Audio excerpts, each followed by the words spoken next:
Sa mga susunod na araw, sisimula ni Dado ang kanyang paghahanap sa tunay na ina ni Princess. Hindi na ito tungkol sa isang simpleng IQ test, ito ay paglalakbay upang alamin ang pinagmulan ng kanyang anak.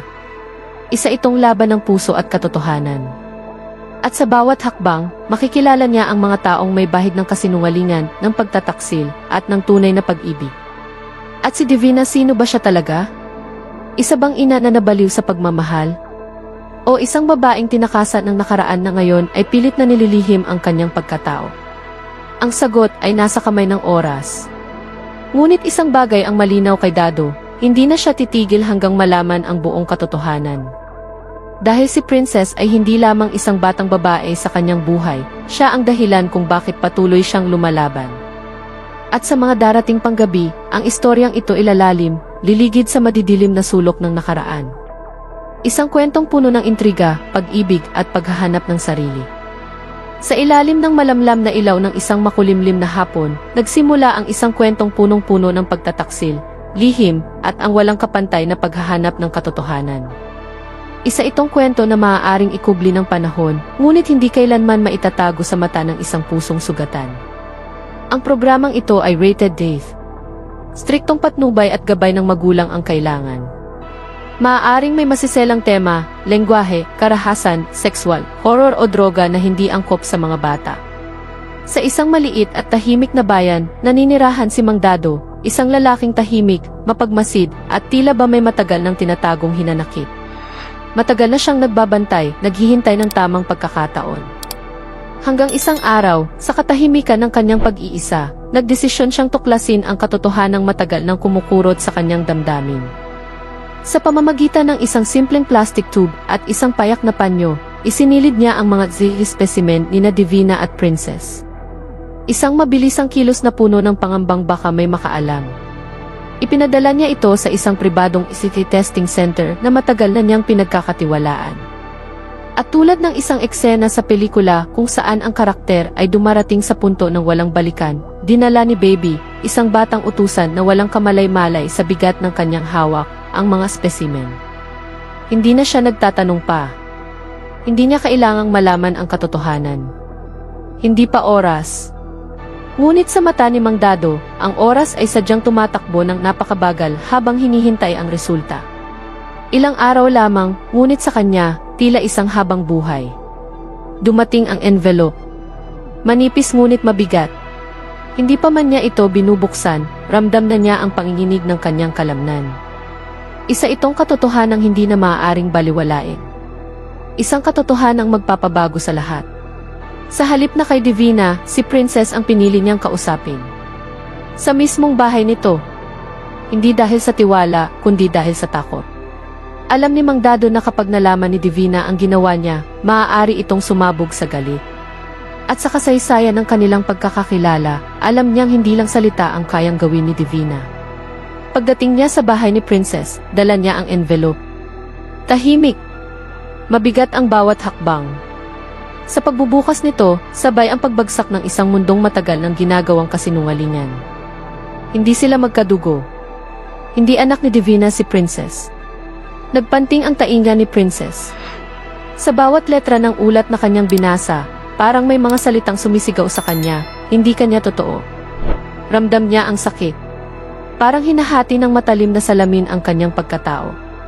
Bakit siya niloko? Bakit siya inangkin kung hindi naman pala siya tunay?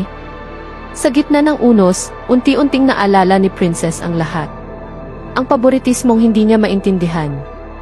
Kung paanong si Libby, isang babaeng tila laging nasa tabi ni Divina, ay laging pinapanigan. Kahit sa mga simpleng bagay. Kahit pa si Princess ang nawalan. Ang sakit ng mga alaala ay parang mga latay na muling lumilitaw sa kanyang bala. Hindi ako nagkamali, bulong ni Princess sa sarili. May dahilan kung bakit ganito ang trato niya sa akin. Ngunit sa kabila ng galit at pangulila, may bahagi sa puso ni Princess na nagtatanong, bakit? Kung hindi niya ako anak, bakit niya ako kinalong, pinatulog sa kanyang bahay, pinalaki na parang sarili niyang anak? Ano ang motibo ni Divina? Bakit kailangan niya akong paikutin? Habang gumugulong ang kwento ng gabing iyon, isang bagong eksena ang nabuo. Sa paaralan, nagkagirian na naman sina Princess at Libby. Sa harap ng mga estudyante at guro, sumabog ang tensyon. Tinapon ni Libby ang mga parcel na para sana sa mga customer, isang proyektong pinaghirapan ni Princess. Sa kanyang paningin, si Libby ang may kasalanan. Ngunit nang makarating ang balita kay Divina, hindi si Libby ang pinagalitan. Sa halip, si Princess pa ang pinagsabihan. Iwasan mo na lang si Libby, anya, malamig ang boses. Matalim ang titig. At doon, tuluyang nabuo ang hinala ni Princess. Bakit palagi si Libby ang kinakampihan? Hindi niya pa alam ang sagot. Hindi pa niya alam ang buong istorya sa likod ng fake test. Ngunit sa oras na malaman niya, isa lang ang malinaw, totoong anak ni Divina si Libby. At siya, isa lamang siyang usang napadpad sa malingkawan. Sa isang gabi ng pag-iisa, habang nakatitig sa lumang larawan nilang dalawa ni Divina, umagos ang luha ni Princess. Ngunit sa kanyang dibdib, hindi na ito luha ng kahinaan, kundi luha ng paggising. Ang kasinungalingan ay natuklasan, ngunit hindi ibig sabihin ay tapos na ang laban. Ito pa lamang ang simula. Sa mga susunod na araw, babalik si Princess. Hindi bilang isang anak na naghahanap ng pagmamahal, kundi bilang isang babae na maglalantad ng mga sikreto ng nakaraan. Isa siyang bida sa isang kwentong hindi niya pinili, ngunit siya ang magsusulat ng katapusan nito. Dahil sa mundong puno ng kasinungalingan, ang katotohanan ang tunay na revolusyon. At sa pagputok ng huling eksena, mananatili ang isang tanong na sasagot sa lahat, hanggang saan ang kayang gawin ng isang ina para sa anak niyang hindi kanya. Si Mang Dado, taglay ang bigat ng katotohanang maaaring mabunyag sa kanyang bulsa, ang if-if sample, isang piraso ng katotohanan na maaaring mag-iba ng kapalaran. Matagal na niyang piniling manahimik, pero ngayong malapit na ang resulta, alam niyang hindi na siya makakatakas. Sa kanyang pagbabalik sa lumang bahay, sinalubong siya ng katahimikan, isang uri ng katahimikang hindi mapayapa kundi puno ng multo ng nakaraan. Hiniling niya kay Princess, ang kaisa-isang nilalang na tila may pag-unawa sa kanyang kalagayan, na huwag na muna siyang samahan sa bahay ni Divina. Hindi niya kayang manatili roon. Marami pa siyang hindi kayang harapin. Marami pa siyang hindi kayang sabihin. Huwag mo munang itanong kung ano ang ginawa ko, Princess, mahina niyang sabi habang nakatingin sa malayo, hanggat wala pang resulta, walang kabuluhan ang paliwanag. Pero sa labas ng kanyang katahimikan, may sariling unos na sumisiklab. Si Princess at si Libby, dalawang dalagita na tila itinadhana upang magbanggaan, muling nag-away. Ito'y hindi na bago, pero may kakaibang galit sa huli nilang sagupaan. Kaya't nagpasya si Mang Dado, kung hindi kayo magkakasundo, baka mas mabuting lumipat ka na lang ng paaralan. Sa kabilang banda, si Xavier, ang tahimik pero mapanuring binatilyo, ay nagising sa isang masakit na katotohanan. Nalaman niyang may ginawang hindi tama si Libby, isang panlilinlang na naging dahilan ng kanilang panalo sa isang patimpalak. Nang malaman niya ito, hindi na siya nagdalawang isip. Iniwan niya si Libby. Minsan pa, hindi ko na alam kung anong dapat naming gawin para lang matahimik si Libby, bulalas niya kay Princess. May halong pagkabigo at galit ang kanyang boses. Lahat na lang ginulo. Si Princess, pagod na sa walang katapusang gulo, ay nagpa siyang magpaubaya. Pero si Libby, tila isang aninong hindi matakasan, ay patuloy sa kanyang mga gawi. Para kay Xavier, isa na lang ang natitirang paraan para tuluyang matapos ang bangungot, ang tuluyang pagputol ng ugnayan. Nagtipon ang tatlo, si Xavier, si Justin, at si Princess, sa isang lugar na malayo sa ingay at intriga. Sa gitna ng isang tahimik na gabi, nagpasya silang lumipat ng paaralan. Isang desisyon na puno ng takot, ngunit may pag-asa. Isang bagong simula. Isang pagtakas. Ngunit hindi naging madali ang lahat. Sa oras na malaman ni Libby ang ginawa ng tatlo, isang malakas na sigaw ng galit ang gumising sa katahimikan ng umaga. Nag-transfer sila. Para lang takasan ako. Sa kanyang galit, naging parang isang bulkan si Libby, handang wasakin ang lahat ng humadlang sa kanyang daan. Hindi niya matanggap na piniling iwan siya. Nasa laban ng mga damdamin, siya ang natira sa dulo. At dito na nagsimula ang bagong kabanata ng kanilang kwento, isang kwento ng pag-iwas, ng paghahanap ng katahimikan, ng mga lihim na pilit itinatago sa ilalim ng mga ngiti, at ng mga desisyong maaaring muling gumising sa multo ng nakaraan. Habang hinihintay ang resulta ng IFIT at habang ang tatlo ay nagsisimula ng panibagong buhay sa isang bagong eskwelahan, ang tanong ay nananatiling nakabitin sa hangin. Gaano ka kahanda harapin ang katotohanan kung ito'y magbubukas ng pinto sa isang bangungot na matagal mo nang nililimot? Ang oras ay tiktak ng tiktak. Ang katotohanan ay papalapit. At si Libby ay hindi pa tapos. Isang kwento ng pait, lihim, at paghihiganti ang paglalakbay ni Libby, Princess, at Divina.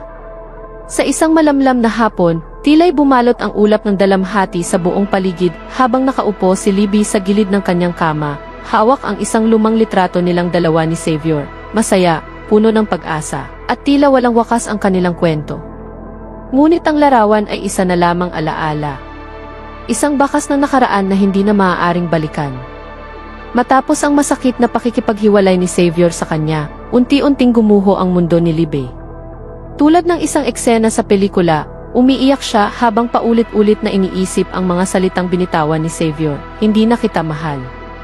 Walang ni isang tao ang tunay na nakaunawa sa lalim ng sugat na iyon.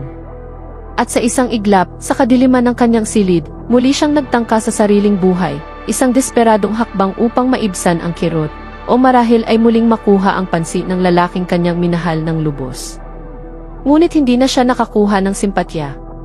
Hindi na rin muling naniwala si Xavier at lalo na si Princess. Para sa kanila, isa lamang itong palabas. Isang drama na paulit-ulit nang napanood. At ngayong beses, hindi na sila basta-basta magpapauto. Matigas na ang kanilang puso at tila ay hindi na muling matitinag. Ngunit hindi dito nagtatapos ang bangungot. Galit na galit si Divina nang malaman niyang si Princess na naman pala ang dahilan kung bakit na-disqualify si Libby mula sa isang mahalagang kompetisyon. Hindi niya pinakinggan ang panig ni Princess. Sa halip, pinagbuntunan niya ito ng sisi, tila ba ang lahat ng galit, sama ng loob, at pagkadismaya niya sa mundo ay ibinuhos niya sa isang batang babae na walang ibang ginawa kundi itanggol ang sarili. Naguguluhan, nasasaktan, at punong-puno ng tanong, napilitan si Princess na lisanin ang mundo ni Divina. Dala ang isang sako ng luha at isang puso ng sugatan, nagtungo siya sa tahanan ni Mang Dado, isang lugar na tila ba laging bukas ang pinto para sa mga pusong wasak. At dito, sa ilalim ng lilim ng isang lumang punong mangga, unti-unting nahayag ang isang lihim na matagal nang itinatago.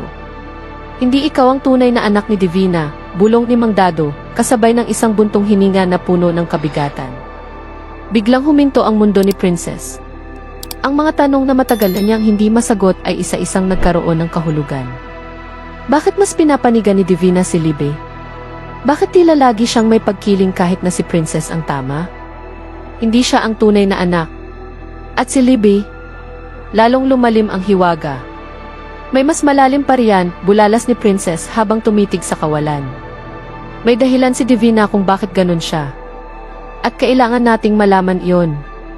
Samantalang si Divina, walang kaalam-alam sa paghahanap ng katotohanan na isinasagawa ni Mang Dado at Princess. Abala siya sa ibang bagay, kay Raymond, ang lalaking may itinatagong papel sa kanyang nakaraan.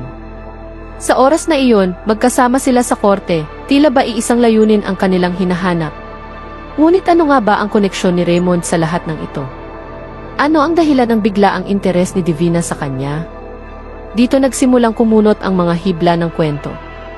Lahat ng karakter ay may dalang sugat, lihim at galit. Parang isang orasan na unti-unting umiikot patungo sa iisang punto, ang pagbunyag ng katotohanan. Habang si Libby ay patuloy na lumulubog sa balon ng kanyang sariling mga emosyon, sinisikap ni Princess na buuin ang mga piraso ng palaisipan, ang kanyang pinagmulan, ang mga tunay na ugnayan at ang dahilan ng lahat ng pabor at pagkilig. Hindi na ito simpleng kwento ng selos at pagkakaibigan.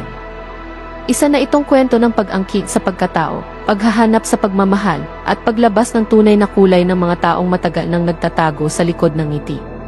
Ang kwento ng tatlong babae, si Libby na sugatan at uhaw sa atensyon, si Princess na naghahanap ng katotohanan at katarungan, at si Divina na may itinatagong lihim na maaaring magpabago sa kanilang lahat, ay tila isang pelikulang hindi mo mabitiwan. Lahat sila may papel sa masalimuot na entablado ng buhay. Lahat sila ay biktima, ngunit maaaring sila rin ang tunay na kontrabida ng isa't isa. At habang ang mga eksena ay patuloy na nagbubukas sa bawat araw, isa lang ang tiyak, hindi pa ito ang katapusan. Sa halip, ito ay simula ng mas matinding banggaan ng damdamin, ng katotohanan at ng pagkatao. Hindi mo alam kung sino ang dapat paniwalaan. Hindi mo alam kung sino ang dapat pagkatiwalaan. Dahil sa mundong ito, ang bawat luha ay maaaring kasinungalingan at ang bawat ngiti ay maaaring panimula ng isang bagong trahedya.